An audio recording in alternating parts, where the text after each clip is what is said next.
Hi, I'm Yulia, and this is Burning Questions. And today we're going to be discussing a very hot topic, and that is the drone incursion into Poland and what that means for the world.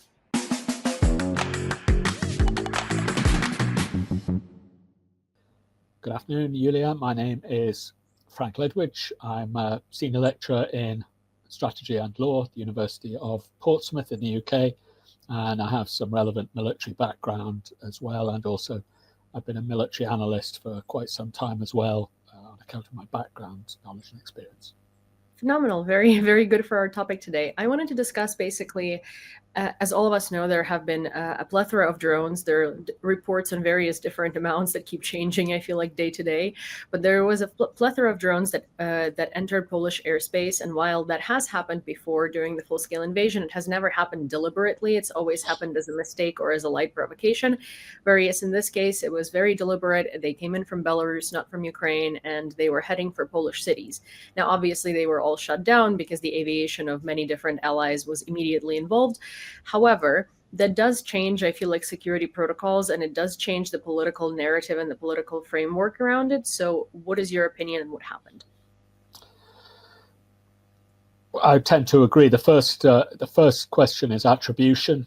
So, given past incidents, and we can dispose of this fairly quickly, was it an accident or overflight or overshot, as previous incidents were? Certainly, there's no question of it being errant anti-aircraft missiles, or there being that, primarily because there's no evidence of that. Secondly, because there is evidence, of course, of detritus from some of these intercepted drones. So attribution is clear. I didn't know about the Belarus question. As far as I know, it hasn't been reported mainstream here, but that's great if it's the case. So that clears up attribution. This is a Russian attack. There's also the possibility, frankly, if you're if you're being, let's say, objective about this, is also the possibility of false flag in some way. That clearly isn't the case if it's from Belarus as well. So that's that cleared up. The next question is then the target. Reports that I've read very recently, slightly different from yours, that they say unnamed NATO officer, as it usually is, claims that the target was some NATO base in Poland, of which there are several. You say Polish cities was also possible. Either way, there were several, a couple of dozen perhaps of these. I've heard of numbers of 14 or so, actually probably more, given that it's likely they haven't all yet been identified. Some of them are decoys, which have been identified and identified as Russian. So it was, it seems, a deliberate attempted strike. We will see more from the forensics as they come out, I suspect, or maybe we won't. But either way, it's a deliberate provocation. And that has, as you know, and I'm telling you things you already know, triggered an Article 4 meeting, which is quite significant in itself. There haven't been many. I can't recall the last one, but it may have been the last incursion into Poland or Romania. But they're fairly infrequent. And there have been some calls for an Article 5 declaration, which I think is highly unlikely.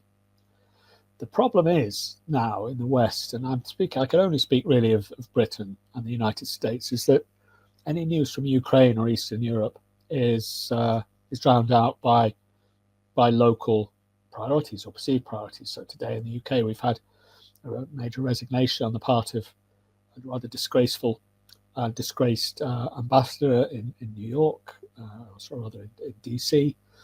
We have some internal political issues, and then the events in the United States too. So this is, as I would expect you know, these issues are subsumed by domestic questions. And although this is a major event in the 3.5-year war, it has not really hit the salience of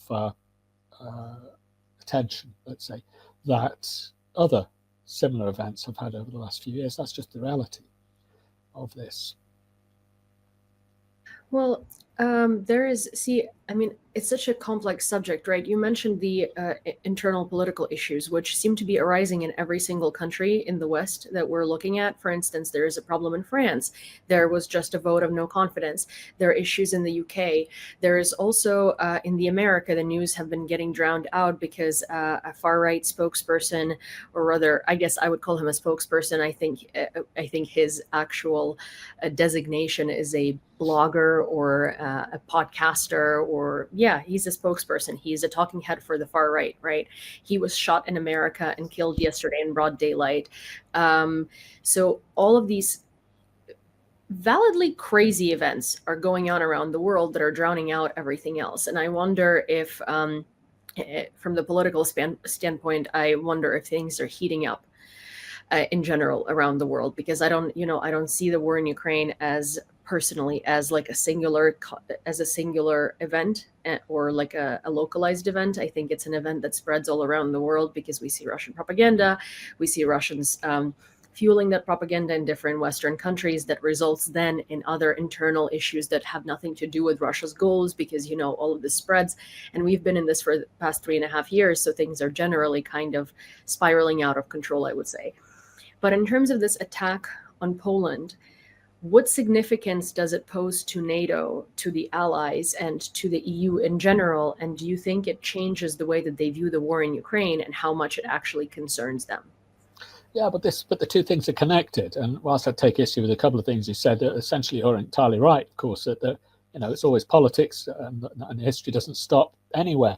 But they are connected, because if the rather significant events in eastern Poland in the last day or so are to achieve breakthrough, then they have to break through other issues, be that in France, certainly not going to happen in the US in the next day or so. It probably isn't going to happen here either. It's that they simply aren't going to have that cut through that that they may have had 2 or 3 years ago, notwithstanding what you say about the heating up of politics in general. And warfare, of course, is a political act. And were there to be, let's say, a decision by NATO, and I'll come to one option that has been put forward, let's take it as an example, that there were to be an option before NATO that quick reaction alert aircraft of NATO air forces, usually the Royal Air Force, British Air Force, the French, the Italians, who do this in the Baltics on a rotational basis. Other nations do it too. If rules of engagement to be changed so as to allow for the downing of crewed aircraft who breach NATO either air defense zones or indeed airspace, which are two different things. But if that were to be tabled, it would take a very great deal more political will than we see at present for that risk to be taken. In other words, for the people sitting around the table at the North Atlantic Council, all of whom are under instructions from their domestic governments, to vote for that kind of response, which would be the only, and I put this neutrally, the only effective response. I don't say they should do it, but the only effective response, or that I think would be listened to by Russia with that kind of thing. Now, of course, that risks escalation, which is also plays into why it is that those people sitting around the table at the North Atlantic Council in Brussels won't make that decision. That people have, there's not the will to risk engagement with Russia at the moment. If you shoot down a Russian MiG-29 over the Baltic Sea because it's breached Estonian airspace or Latvian airspace, the response would be the shooting down of a British aircraft in the Black Sea, and then we're at war. Nobody wants that. There's enough trouble already. And I think whilst that might have been at play 2 years ago, it isn't at play now. Now, what do you think is the adequate response from NATO countries to what happened, right? Because I guess, like here in Ukraine, what we feel is that every single time Russia breaches European borders, every single time Russia does provocations, every single time we find out that some like NATO bases were being sabotaged by Russians, there were information operations, right? There's never an actually strong response that would make Russia fear to do this again. It's usually more so a response that says something along the lines of, we strongly condemn Russia's actions, they're unacceptable. Which at this point, right, Article 4, which again, I think that there are lots of people, especially like Ukrainians online, calling for Article 5, but they don't understand politics to say exactly the way that it is. I don't think Article 5 is a necessity or a possibility. But Article 4 is a good response in a sense of like, this is the first time that an actual political dogma was triggered rather than just a stern words of warning, showing that, if you are going to breach our airspace, we are not going to be talking and then deciding what to do. We're going to be shooting down your aircraft. We're going to be reacting, and then we're going to be talking about it. Because now this is a breach of NATO space, not allied Ukraine. So what do you think would be the best reaction from the EU and from, I guess, NATO and the Western world in general to show Russia that this is actually unacceptable? And what do you think Russia's motives were to do so? As far as I know, there's been no decision to shoot down Russian crewed aircraft on a quick reaction alert basis on the Baltic Air Policing mission or the Black Sea or the Icelandic one as well. I don't think that decision's been made. That'd be a very serious escalation in terms of rules of engagement. No, I'm sorry, that's not what I meant. Let me clarify. I meant that if Russia's aircraft or if Russia's drones come into the European NATO airspace, right, of NATO allied countries, they are going to be shot down the same way that the drones were shot down, if they're deliberate, not if they're sort of like a stray that came over from Ukraine. That's what we've seen happen. Right. Yeah, well, that's what should happen anyway, and hasn't been happening ever since the 60s when all this started. So the answer to your question, look, I'm very cynical about this, and we've discussed this before on your channel and elsewhere. Europe has nothing to offer in terms of robust action that's going to have an effect on Russia. Europe has nothing to offer because Europe has very little in the way of military leverage, aside from its rhetoric. We see that, and perhaps we'll get to this, over this so-called reassurance force that is being mooted and cast about in this capital and that in Western Europe, but nowhere else. There's nothing that's going to. Look, let's put it this way. Yes, it's probable that any decision to shoot down Russian aircraft that breach the airspace, be they manned or unmanned, crewed or uncrewed, of Poland or another member state, Russians are unlikely to do that again. They certainly won't be coming in with their flankers, or flanker being a MiG-29 or Sukhois or whatever other aircraft they're going to use. That's not going to happen, or if it is, it'll be an act of war. But so they're not unlikely to do that anyway. Frankly, it doesn't make any difference if drones are going to be shot down, since they represent a public risk at the very least, and an armed attack at the most. So that there's no deterrent value in that. And I say to you again, and I've said this before on your channel several times, Europe has nothing. It's not going to help you. There's no point in relying on Europe. Europe is not militarily relevant at this stage. Europe will not take on Russia, because if it were to do so, the likelihood is, without US support, I didn't say NATO is militarily relevant, I said Europe is. Without US backing, there is little that Europe can do, and it's very likely that Europe on its own would probably be defeated. Do you think that Russia's actions, like doing so, were basically to see if the U.S. Was going to stand on NATO's side in this, or to sort of see, especially because we know that Western Europe is treated a little differently on sort of like, the world's agenda of what's important in Europe, right? Do you think that this was also partially to see if Trump was gonna take the stance of, yes, we stand with Europe in this, or it also whether they're gonna treat it as important as if it were to happen to Western Europe? Because I guess Russia very much does expect both the US and NATO to sort of not react when it's happening to Eastern Europe. Well, yes, and the response has been from Trump, here we go. Well, what does that mean? It means nothing. It just means that. And so to the extent that Trump's response has been tested, that's the reply. And Trump, of course, has limited bandwidth now for obvious reasons today. But I suspect even had Charlie Kirk not been murdered, there would have been something else which would have come up and occupy President Trump's attention. Not least, of course, the recent events in and around China, which will always take precedence over anything that goes on in Europe. But back to the question. Western Europe has nothing. It has no. There's no military relevance to this conflict. Western Europe will do nothing without the US, and the US isn't going to do anything militarily which will put its forces at risk at this stage. So these are interesting questions, but I think the answers to which we know already. The US will not be stepping forward. It will not be putting US service personnel in jeopardy over Ukraine or indeed over Western Europe, unless something truly egregious happens. These kind of provocations of the kind which you've described and more, such as terrorist actions, will continue. There are egregious exceptions such as Salisbury, or I can't think of anything else at the moment.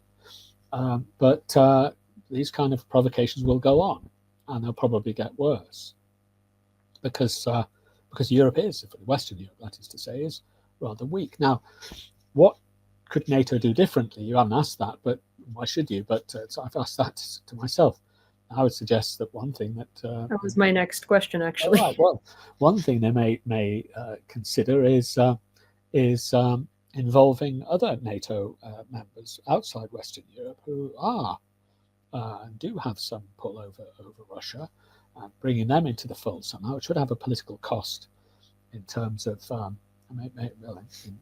political costs. And we could start with Turkey, which is probably the most powerful military, most powerful single state in NATO outside the US at the moment, possible conceivable exception of Britain and France in certain fields, but as an all-round military power with good relationships at the moment with Russia. I would suggest that as a NATO member, Turkey is a power you may want to start pulling into your discussions about things like reassurance forces or indeed Article 4 discussions. But there is a political cost to that, because Turkey will require a quid pro quos for that. And I don't think that quid pro quo either Europe or the US is willing to pay. And that would require things such as arms deals, which aren't going to happen. Which brings us back to what price then is the US and the UK, France, and Western Europe going to pay? And the answer is not very much, I'm afraid, except in terms of more hot air and rhetoric, which are highly unlikely to be turned into any action at this stage. Forgive my cynicism, but I'm afraid that's the reality. I hear all the time people in my country talk about resolution, and we stand behind Ukraine at whatever cost, but we don't. That's the fact of it. It's not at whatever cost. It's we stand behind Ukraine for as long as it takes. As long as it takes, yes. At exactly. whatever cost would be a bit of a different rhetoric, and to be honest, I would prefer it, because that would quite honestly mean that there would be a lot more. Well, I don't necessarily agree. We haven't heard that, Julie. I think we may have heard at whatever cost at some point, but you're right, actually. The term used is as long as it takes, to which the answer is, frankly, what is it? Yeah, what is it? And also, like, as long as it takes means, okay, so what are we willing to sacrifice? Because, right, this can take many, many years, but also as long as it takes is it's a very ambiguous term, because depending on what you're willing to do and how you're willing to support us is going to take a different amount of time, right? Like if we had we gotten the weapons we were asking for from the very beginning without all of the dragging of the feet, and without even Biden at that point sort of stalling, giving us these weapons, right, for months and months and months until doing that, we would have been in a different position now as well. But now it's been woulda, coulda, shoulda. So exactly. So that's the whole point, where, as long as it takes is a very funny way to support for me. And every time Europe says that, I kind of sorely giggle in my mind, because as long as it takes, and okay, that doesn't necessarily help us. No, it doesn't help you at all. It doesn't help us either. And I've said this for a couple of years throughout various articles and statements, for what it's worth, that we have to define what it is before you decide how long it is that you're going to, and how much you're going to spend to achieve it. And this is the problem, by the way. as long as it takes is a formula, which won't encourage you at all, which we've heard before. We heard it in Iraq, albeit very rarely, but in Afghanistan we heard it all the time. And no one defined what it is with the results you see. Exactly what it is. And also, see, I think that because this is a very global conflict, and I know a lot of people compare it to World War II, but they compare it to World War II in from an angle with which I disagree, like the very popularized angle of Hitler and everything. Like the reason why I compare it to World War II is sort of just from appeasement standpoint, right? Because there is obviously a figurehead that really wants power and that really wants ground and that really wants to sort of do whatever he wants to do and get away with it, right? And the more we let him get away with it, the more things are going to heat up. So who's we? I guess from we, I mean the world as a whole in general. It's India, Zambia. Who's who? Do you mean NATO? Who do you mean? Well, I do guess we as in the world. In an ideal world, China wouldn't be on Russia's side and India wouldn't be on Russia's side, but here we have it. So I would say the more NATO lets Russia get away, but not only NATO, the more broadly allies, including NATO, including the EU, including the Western world. I guess the Western world is the best explanation. However, Turkey, I'm not sure if it belongs to Western world. It belongs to NATO. That's the point. And you can either in or out of NATO. And by the way, I think the leverage that NATO might have is to make exactly that point. Are you in or are you out? And by the way, that question came up a long time, nearly a decade ago, about 8 years ago, over an arms deal concerning F-35s and S-400s. And it's at that point that perhaps that ultimatum should have been given. But I don't think it's too late for that. But on the other hand, of course, Turkey plays an interesting role, or would play an interesting role in any negotiations, and I suggest in any real reassurance force, as opposed to the illusory one that France and Britain are talking about at the moment. For sure. I guess my main point was that, the longer NATO and the West as a whole sort of gives Russia slaps on the wrist, the more the situation in the world is going to get worse and worse, because I think in a lot of senses, and I'm not talking, I think we need to separate here governments and like people and the general atmosphere in countries, right? But why do you think you should separate that?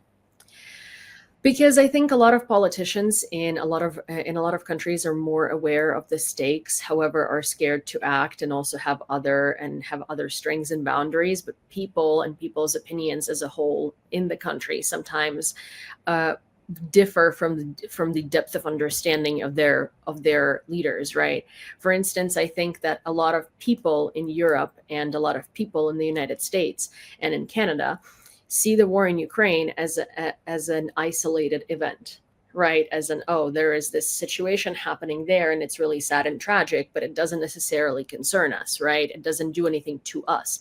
But it does, because there are massive propaganda campaigns in your countries that actually then influence your life. For instance, the same Charlie Kirk, who was just shot, was a MAGA talking head and one of the influencers who was implicated in spreading Russian propaganda at the Republican whim, right? So there is a lot of these things are. Well, I must say, with respect to Charlie Kirk, I never heard him spread Russian propaganda. But your point about the point about Russian interference is well taken. But I'm afraid, one of the issues is that, and it was the same. I've been involved in 6 or 7 wars now, and they all ended up the same. We've all had much the same rhetoric for each one, and including as long as it takes, whatever it is. But the reality is there's a difference between what one should do and what one can do.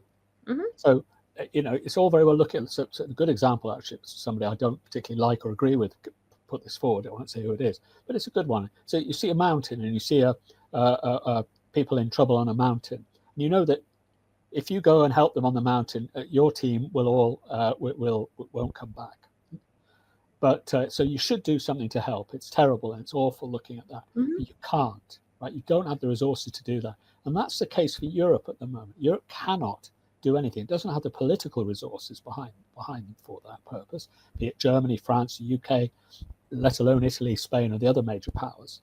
And it doesn't have the material resources. So, for example, we often hear in Ukrainian well, not I think in the more informed Ukrainian press we don't, but I do hear Ukraine. I've spent a lot of time in Ukraine since the war started, and occasionally you do hear people say, "Well, you should help us more." And I'm interested to know, well, what is it you think that we can do that we should do?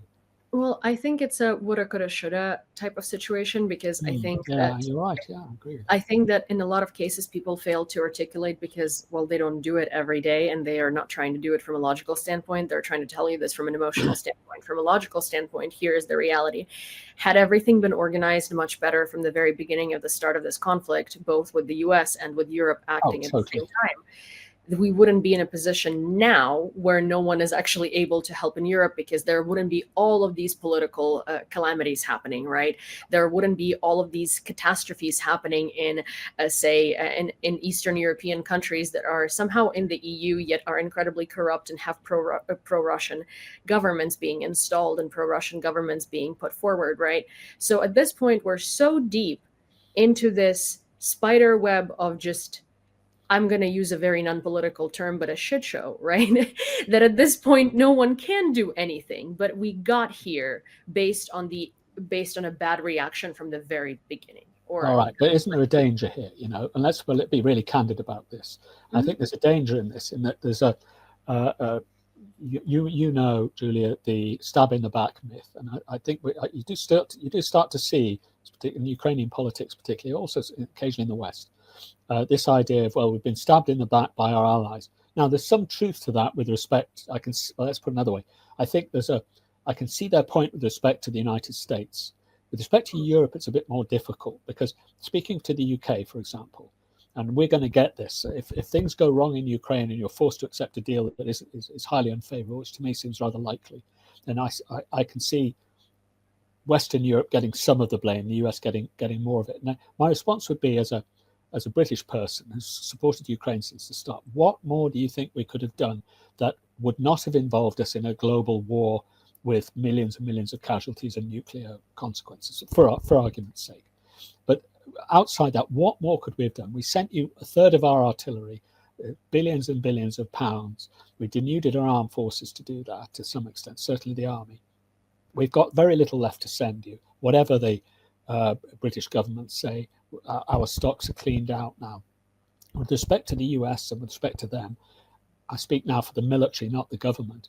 They're in a similar situation, given that they now have had for the last decade what they call their major adversary is China to face, and their buckets are empty as well.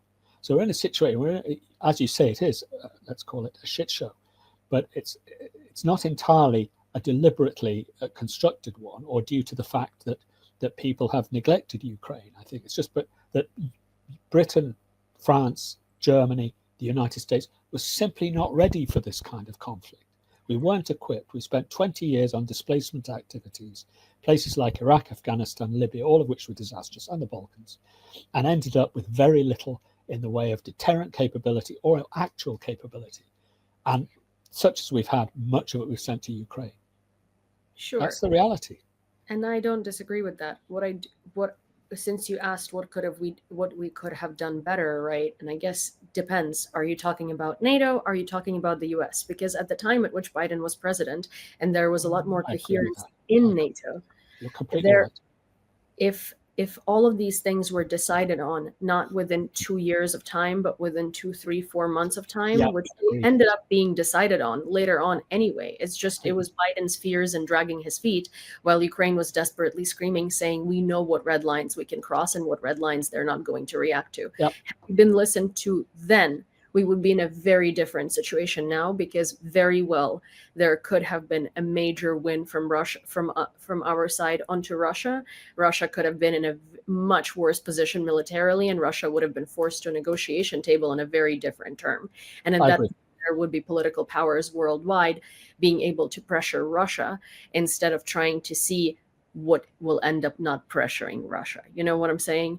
As in, like, we're in a position now where for some reason the Western world looks up at Russia and thinks, what can we do to not piss them off? While in reality, what needs to be happening is Russia needs to be looking up at the Western world and thinking, what can we do to not piss them off? Yeah, And that's and to put that into concrete terms, because I'm not so much a political analyst at all. I'm not a political analyst or military analyst.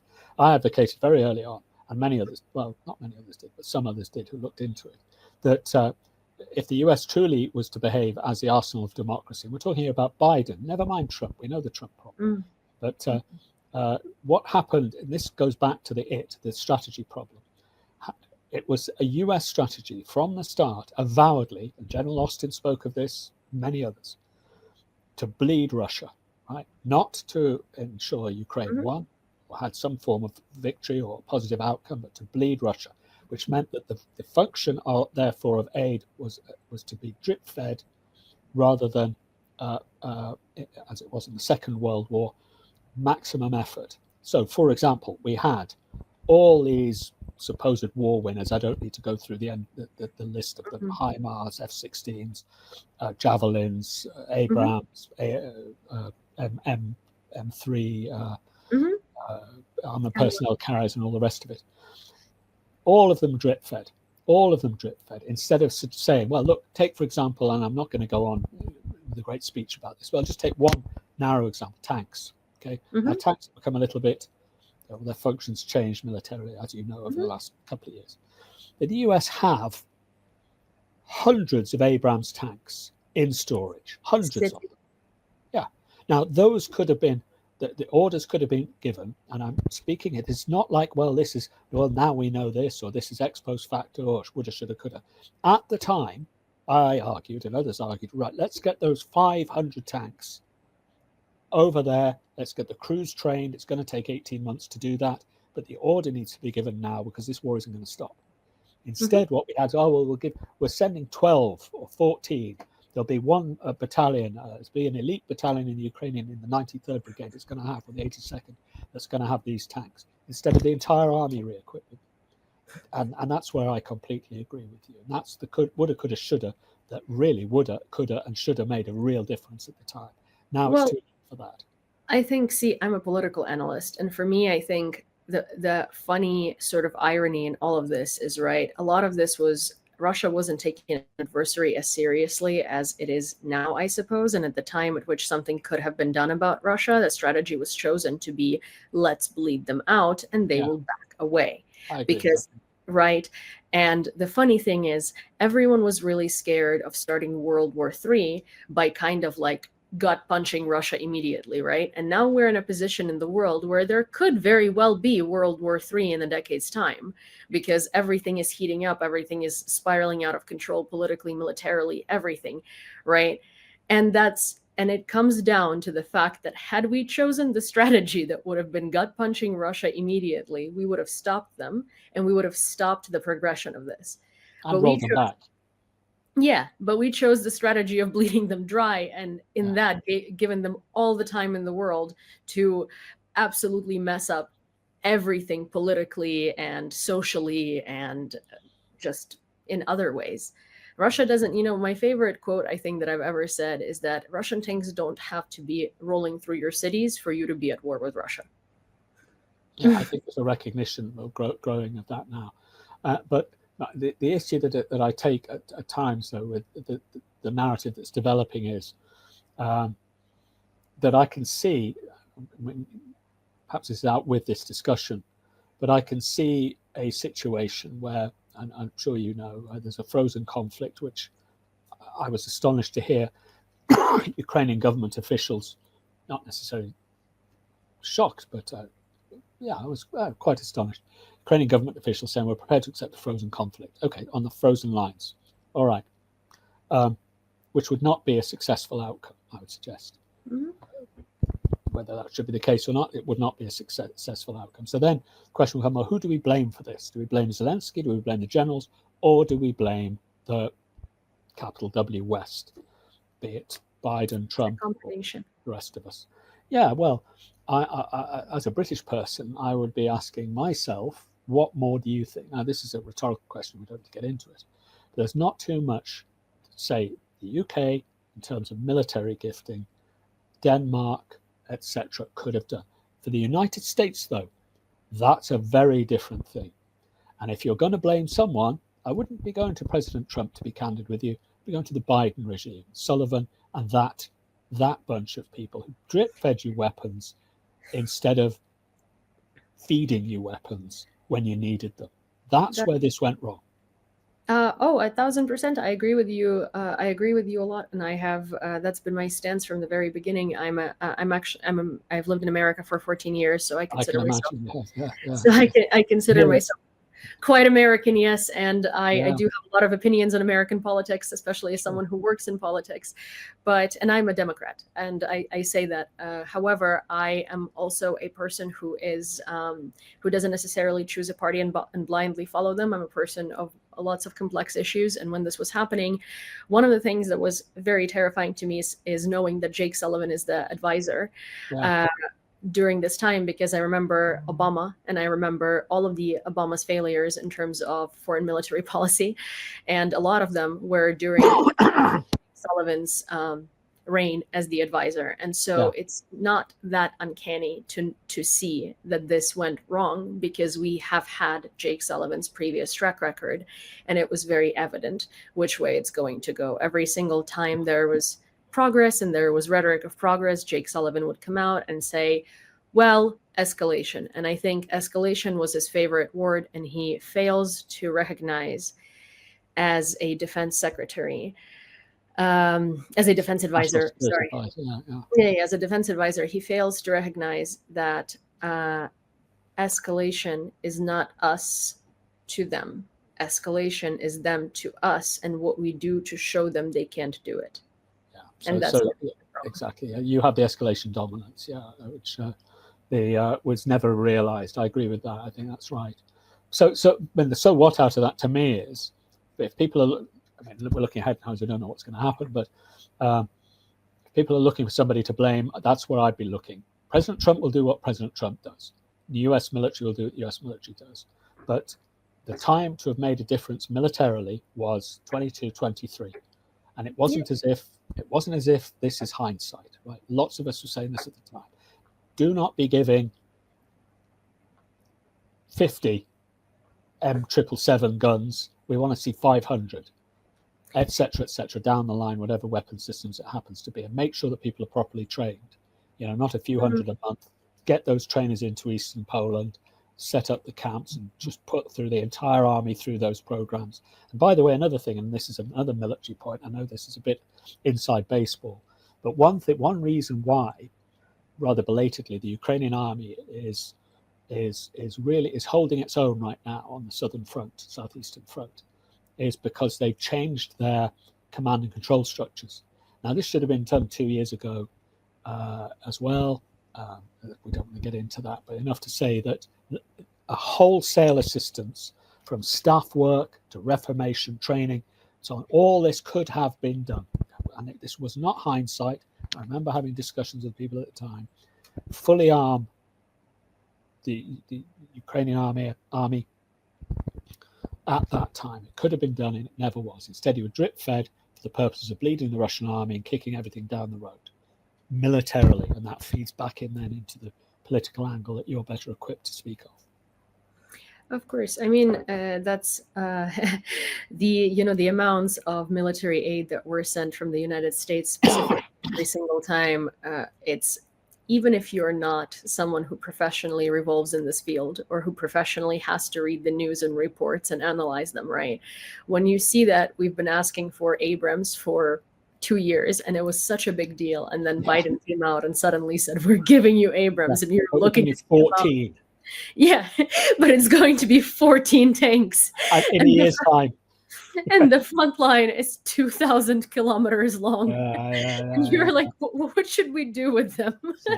Do we put them on a shelf somewhere to kind of look at them and see how beautiful they are? Because surely that isn't functional. And all the other gear, they're a token of because most useful military equipment doesn't actually have guns on the front or fly around with missiles. You need the support equipment, the engineering, logistics, trucks. The Soviet army, the greatest, we don't want to get into a historical discourse here, but the greatest assistance the Americans gave, and it was a decisive assistance, the Soviet army in the Second World War, was trucks, right? So it's logistics and the ability for them to move things around very quickly. And of course, needless to say, the Soviets never recognized that.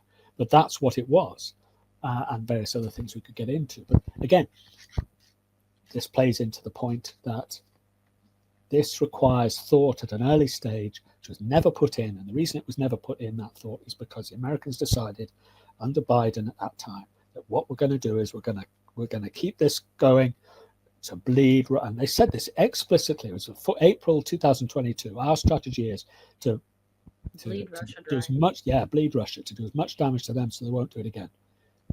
On the face of it, understandable. But how that's different from Dan Cranshaw's, well, we're quite happy here because the Ukrainians are losing all the men, but we're getting all the benefit. Those two things live very closely together. And neither of them speak of any kind of strategy for success. And that's the thing we started with. Yeah, I mean, a lot of Ukrainian analysts, both military analysts and Ukrainian political analysts and Ukrainian journalists, at this point in the info space and in the world's, I guess, like where we are and what events are brewing, right? We're sitting here and we are in the position where we told you so, but we didn't want to be in the position of we told you so. Because at the time at which we were saying that this wasn't going to work, no one was listening to us because there was the Western patronization of Ukrainian scientific figures and Ukrainian analytical figures, because it was kind of like, okay, guys, we know a little better how to deal with this. And we were like, you're making all the mistakes. Here is a silver platter with a nice little notch on which we're bringing you this knowledge that this is not going to work. But no one listened. And here we are now. Yeah. And here we are now. But, that's where we are. We're not back in 22 now. And here we are. And the question is, well, where to go from here? As the Irish fellow said when asked, how do I get to this place? And he said, well, I wouldn't start from here. Well, unfortunately, we do have to start from here. And, I mean, my concern is, and I'd be keen to, obviously your listeners and viewers will have their own views on this, but my concern is losses on the Ukrainian side now. And there's some reports coming from the front. This has been, I don't think the UA army will ever crack. I don't think that's going to happen. But it's just that at what cost? At what cost exactly, and for what? Yeah, that's exactly right. The question is at what cost? Yeah, I think at this point it's at what cost and for what. I mean, Ukraine is going to. Here's the thing: Ukraine happens to be this type of country that's always been dealt the worst deck ever, right? And figured out what to do. A long time. Yeah, for a very long time. And we had to take those terrible cards and figure out how to win a match, or at least how to come up somewhere with it and not lose all of our money, right? Especially if we're talking gambling. And we're obviously going to keep doing things like we're building missiles during a war. We're making up drones that we're trying to sell to Europe, and Europe wants to invest in them. I think that's crazy to begin with in terms of development of a country under the circumstances in which we are. So we're gonna float. The problem is that, from here is, I guess, in the next couple of years, politics around the world, military capacities around the world, we all need to decide whether we want us to float or whether we want to work together to make it so that at some point we all have the ability to actually gut punch back. Yeah, and I think, to be fair, on the positive side, I'm going to a meeting next week about this, which will be quite interesting. It's a British government civil society meeting on the military aspects of how to not just keep Ukraine afloat, but keeping it moving forward. I will be interested to see what ideas people have there. I would be interested. But it's, for now, that question, which is only a question for Ukraine, and everyone talks about this, don't they? At what cost? And for how long? I mean, I guess that's still TBD. And now I think that now sort of like the conclusion to this, right, is we have our mistakes to look at and learn. And I think it's not about what we could have done better or what we should do more of. I think it's about reflection, and I think it's about learning from that and then coming all together to figure out where we want to see all of us in 5 years, in 10 years, and how to get there. I think it's very good. Well, you see, Julie, that's a strategy, isn't it? Yeah, exactly, which is something we're all severely lacking because we're kind of winging it. Yeah. No, I think and I was very taken by it was in Kharkiv about 3 weeks ago for a few days, which is I just love. I'd love to go back for much longer. Such a beautiful place with beautiful people in it, and but too few people, and I went on the bus there, and when you go through the buses in that part of the world, I'll go on the buses and you see the poverty of the towns, and you see towns with no men, of the relevant age, which is not what you see in Kiev, by the way, I must say. It's a different thing. Yeah. But and you see the cost to just people in what is effectively, like all wars, a poor man's war, and then you start to think, well, this is going to take some recovery. And that's another thing, by the way, which is a much bigger conversation. It is even bigger conversation, and perhaps a less contentious one, is recovery. And I think too little discussions being had in my part of the world about how we assist you with recovery, because that's going to be more expensive, frankly, than the war for us. For sure. Well, I hope you enjoyed this conversation as much as I did. And if you did, please don't forget to subscribe to this channel, turn on all of your notifications, as well as send this video to a friend, give it a like. And of course, if you have something to say, don't hesitate to do so down in the comments below. Thank you. See you next time.